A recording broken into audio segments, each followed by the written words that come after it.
Who are you and what's your job? So my name's Tom. I am the co-founder of FarmKind. We are an organization that helps people to have a big impact in dealing with factory farming without changing their diet. What problems in the world does your job have an impact on? Yeah, so primarily we work on factory farming. This obviously has a big impact for animal suffering, but one of the things we always emphasize is factory farming actually intersects with both issues around the climate, because animal agriculture is one of the leading drivers of climate change, and also people as well. So public health is a key issue from factory farming because it drives pandemic risks. And then animal agriculture actually also makes it harder to feed the world because it's much less efficient than other ways we could be growing our food system, which is actually making global hunger a bigger issue as well. So it intersects with people, planet, and animals. What does a typical day in your job look like?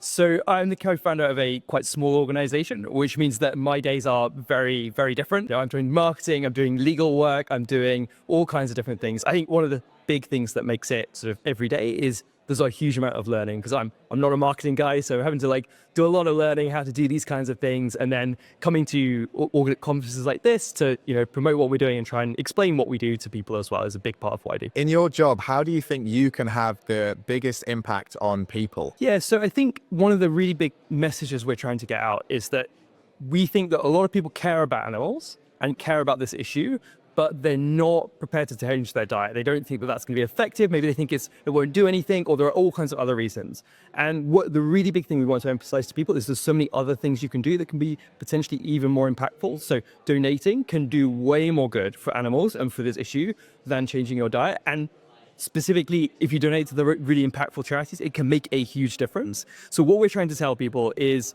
you don't have to feel hopeless about this issue. It doesn't have to feel overwhelming. There are concrete things you can do. They're actually very easy to do that can really make a big difference, as you can be part of the solution. What do you think is the most challenging part about your job as a Christian?